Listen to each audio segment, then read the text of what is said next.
hopefully you guys can hear me. But I'll try this live thing one more time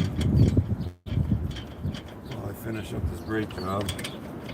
I just got back from Fall River doing a quote, and then I got a call that the parts weren't for this car,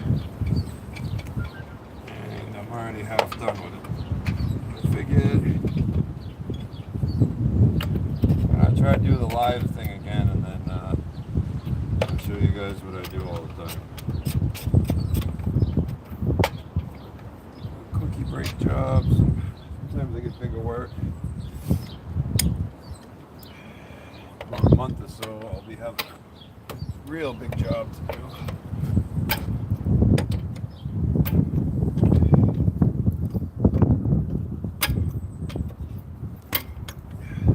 Before I'm done with this, I'll take the torque wrench to those lug nuts.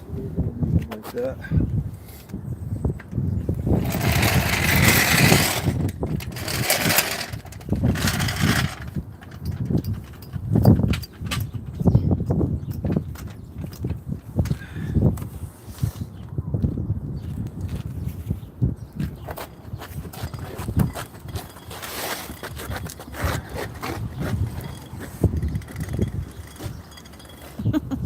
Over here, we're not hooked up like some people, like Beamer and Sun Garage, you know.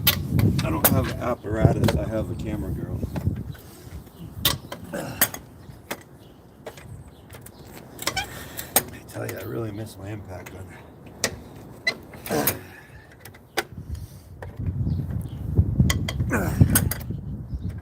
Anybody come in yet? Two. Should say at the top. Yep, two. Two? Mm-hmm. Hey guys.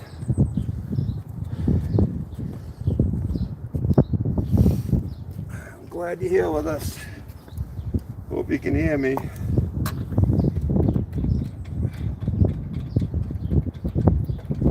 I gotta kind of do this on a speed run because I want to try to play with my car a little bit before we go. But if I don't, we still got the weekend.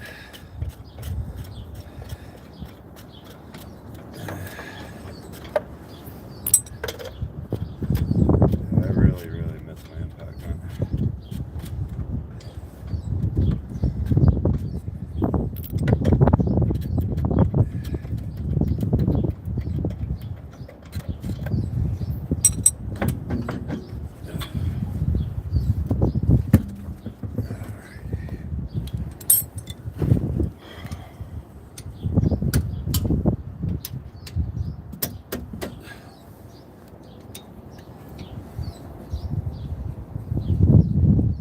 14mm bolts on the caliper.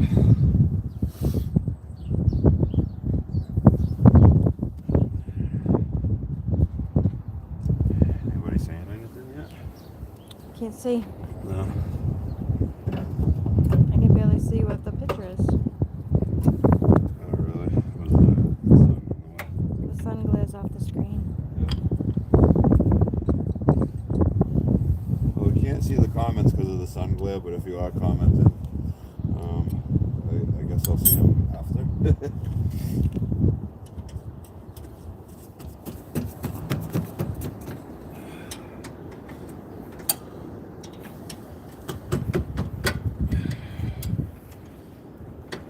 Old hands over here.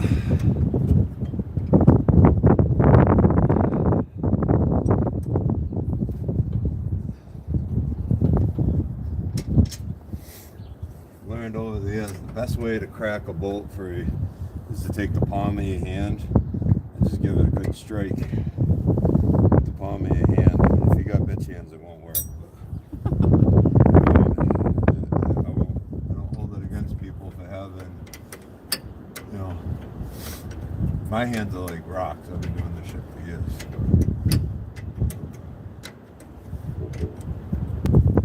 Just a little bit easier than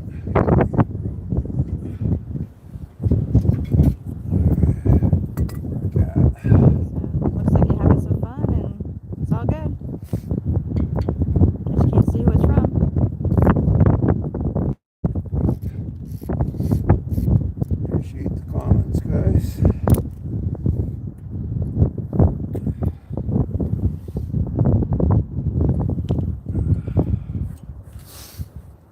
started doing the live, I think yesterday or the day before.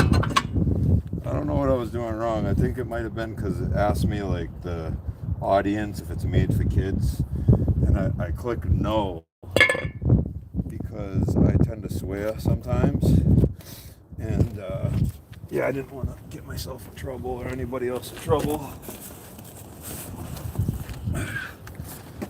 for swearing. I mean, sometimes I do it and I don't even realize I'm doing it. When I'm around little kids, though, like when they're in front of me and I can see them, I tend to clean up my language a bit. I don't know. If you're from Massachusetts and you worked in the trades where busting balls is an everyday thing, then you understand where I'm coming from. All right, now this is important right here. They put this bullshit on here to keep the rotors from rusting in packaging. Very important. Like, yeah, I know it'll burn off the first time you hit the brakes. Yeah, it will, but it can still hold up with your brake pad material. Cause problems. So, I always recommend to clean this shit off. Can you do me a favor, Dawn? Can you kick that box so it won't blow away? Yep. Bear with me. I need to go do wind detail. Just like throw it in there. Dealing with some wind. Alrighty. Installation. These things here can be a pain in the balls if you strip them out, but you don't have the right socket.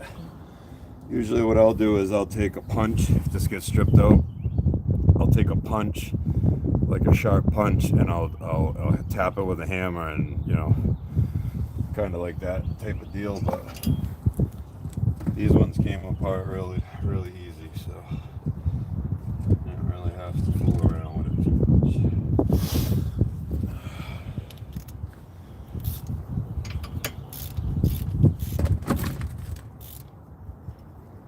Over tighten those either, because then the next guy who ends up working on it, usually I don't care, the next guy will be swearing at you. I say I don't care, but I do, because I'm the next guy that's going to end up working on this probably. And then this is another thing, very important. If you get new hardware, a lot of times, like if you go to like AutoZone or something, their hardware is like no bueno. And they put too much paint on their brake pads, and then they don't fit right.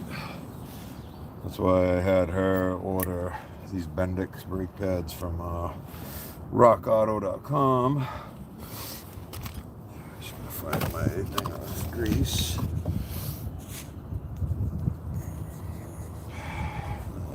Very important. Actually, you know what? I'll do this after. Install this first. I've already greased the slides.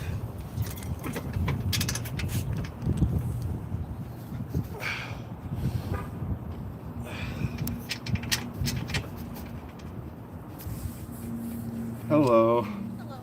Got a live stream going on. Yeah. Doing Auntie's brakes. Oh, yeah. Yeah. Got a couple viewers too. You can honestly make a living trying to teach people through the internet. Well, that's what I'm thinking. I told Riley, because he wants to be cameraman on the Pontiac.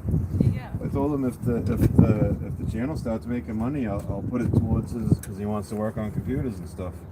And if That's he can, also a good idea. if he can show me that he can't do, he can have electronics without destroying them, I'll use the money from the channel to help his career if that's what he wants to do. I mean, yeah. A lot of people can make money through the internet nowadays.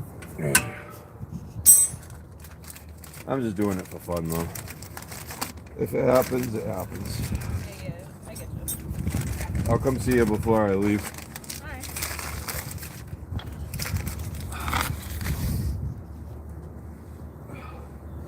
Still got the peoples with us. Mm-hmm. That was my sister there. She is the owner of the dreaded Chrysler 200S. Chrysler's been doing good. Been keeping an eye on it. We're gonna put an updated thermostat and thermostat housing in that car in the next coming weeks. If they, in my opinion, if they make an updated part, they did it for a reason. Parts manufacturers and auto manufacturers, they don't make things unless they have to. Or unless it makes them money. And plastic thermostat housings that break, that's a problem. And I'm sure it makes, well, it's the aftermarket company, so they make money off of it. Anyways, I'm just rambling on. So, collapsing the piston. We got lube on our contact points on the brake pads. That's very important. You also need to make sure that these slides move freely, because this caliper, not only does the piston come out and work this brake pad, but this caliper actually slides back and forth, and that's how this outer brake pad works. So if either of these slides are locked up, you'll end up with a situation where it's dragging the outer brake pad all the time, and you get noise and vibrations and all kinds of other shit. Avoid that by making sure everything's nice and lubed up.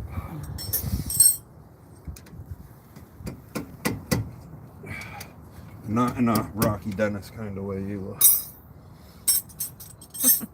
Alrighty. Now,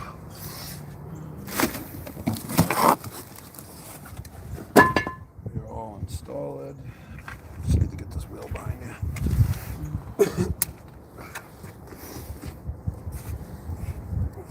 Tight.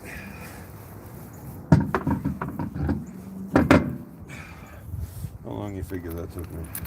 I'm not sure. Not very long. Imagine if I had my impact then. Well, actually doing it, I'd say like 10, 12 minutes tops. So figure a half an hour it took me to do these brakes.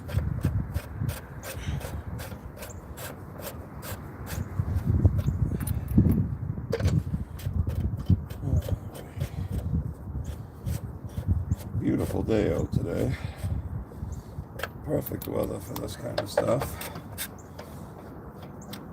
I didn't think anything was going to happen today. I turned today into a $100 day by doing this. So I'm happy about that, because that means more Pontiac pots. Pontiac pots are fun. It's better than what I used to do with my money.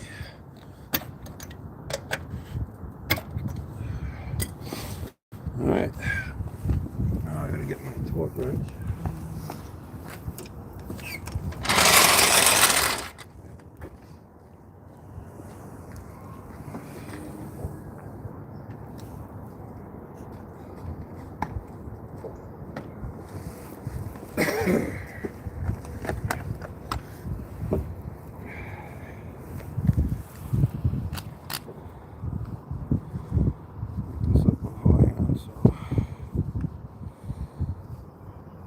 Go with 100 foot-pounds. It said 90 online, but I think I feel a little more comfortable with 100. Ah, there goes the box.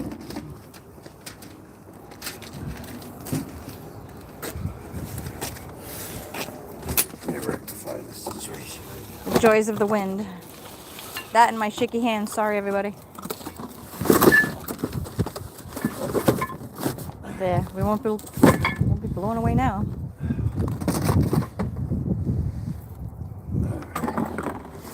Now, 100 foot-pounds. This is tightened up.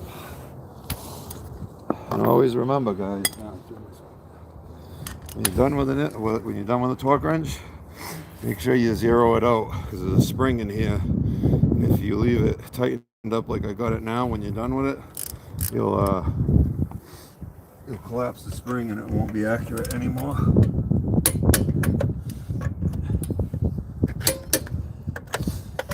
And it's kind of imperative that you use a torque wrench on aluminum wheels, because if you over tighten them, crack them, and warp the head on your brake rotor, all that. To the other side.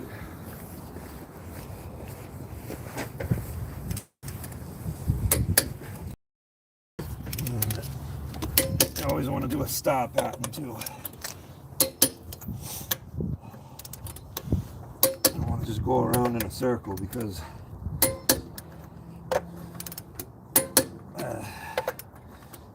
will not distribute torque evenly.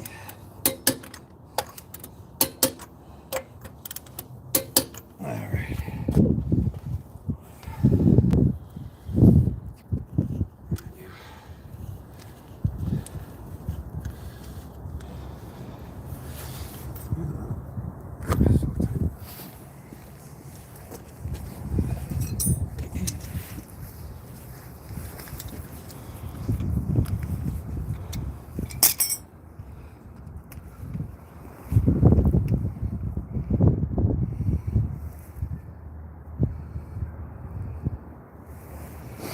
As you say, zeroed out.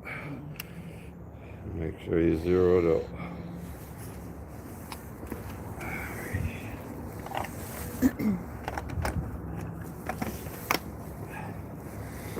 Alright, so I will take over the phone and see what we got for comments. And then I'll do my cleanup after I shut it all down. Now let's see. Oh, it's Jinxie. Hey Jinxie, how you doing?